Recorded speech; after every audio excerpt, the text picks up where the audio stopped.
Well, hey everyone, great to be with you. As always, we are finishing up our devotionals in the book of Colossians this week, and today we're going to be in chapter 3, verses 5 through 11.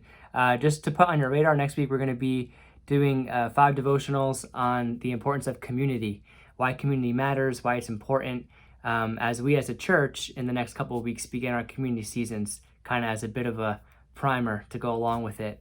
So if you're not in a group yet, at Emergence, if you call this your church home, or if you don't and you're not walking in community, I encourage you to go to our website and sign up for a group this year. We're meant to walk together towards Christ, and you'll be blessed by it for sure. So that's next week. Today, we're going to be, like I said, in Colossians 3, and there's a lot here that we can tackle, but we're just going to kind of read through a little bit of verses at a time and work through it. So here we go. Verse 5, put to death, therefore, what is earthly in you, sexual immorality, impurity, passion, evil desire, and covetousness, which is idolatry. On account of these things, the wrath of God is coming. In these things you too once walked when you were living in them, but now you must put them all away. Anger, wrath, malice, slander, and obscene talk from your mouth. Paul says these things right after he has just said, if you've been raised with Christ, then you're to seek the things of Christ. You're to set your mind on Christ, right? On the riches we have in him, on relationship with him, on eternity with him, on the mission and purpose of seeing Christ formed in us, Christ formed in others, right? Just making disciples, preaching the gospel, evangelizing others with the gospel, and not to focus on things that are on earth, earthly things.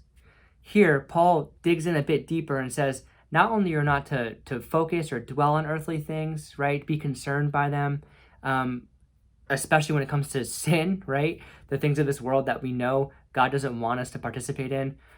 It's not enough to not dwell on it, but we are to actually put those things to death. So they are not alive at all in our lives, totally killed, right?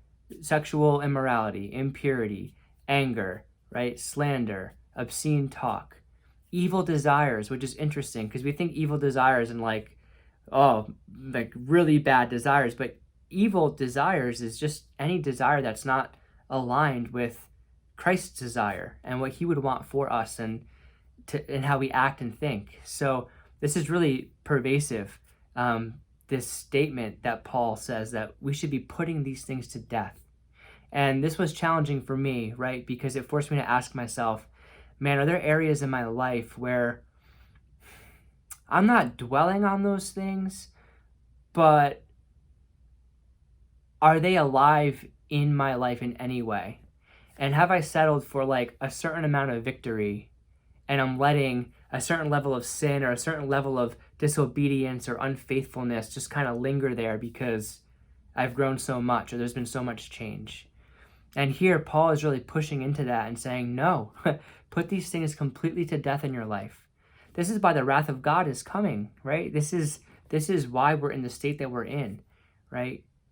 Just because we are no longer under God's wrath as Christians doesn't mean that these things are okay, right? His wrath was satisfied in Christ for us, but nonetheless, they caused God to have wrath. And so we don't want any part of it.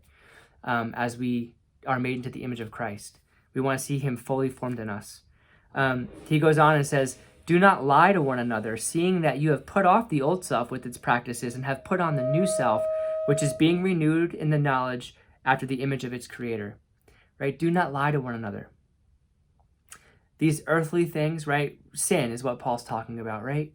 The ones that we really struggle with or we feel internally might have a certain level of shame. We're embarrassed by it. There's this temptation to lie, to not be honest, to not be forthcoming, to not be open about those things because we have too much shame. But Paul's saying, don't lie to one another, seeing that you've put off the old self and put on the new self, right? That those things don't define who you are. That in Christ, as he says in 2 Corinthians, right? You are a new creation. The old has gone, the new has come. That our identity is now in Christ. And so we don't have to wear these earthly things, these sin struggles as our identity and therefore hide and act and pretend. but we can, right, fully confident only in the grace and love and mercy of God, be honest with one another with our struggles, and walk together towards Christ. Because you know what?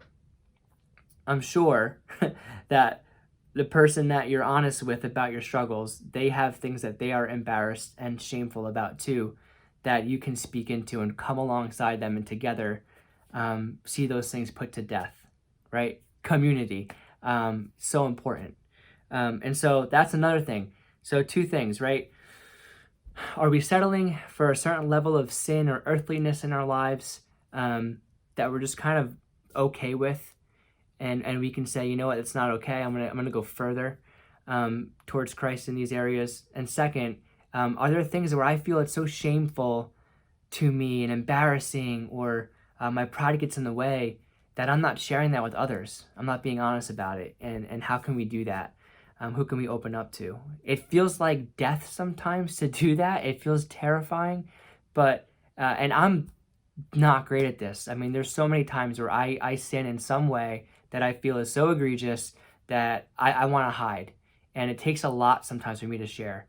And it feels like death. But time after time, when I do, the truth is that is where life is found, and where you can live in reality with others, with where you're at, and accept God's grace in those moments. Because, as Paul says in the last verse here, there is not Greek nor Jew, circumcised and uncircumcised, barbarian, Scythian, slave, free, but Christ is all and in all. We are all in the same boat, right? We are all in Christ. That's our primary identity. No one is better, greater, or less than another. We are all together in this battle and adventure to grow more like Christ and see sin put to death. So those are my thoughts for us today, and praying for you as hopefully this convicts you in a good way, like it did for me as I dove into this text. Have a great day.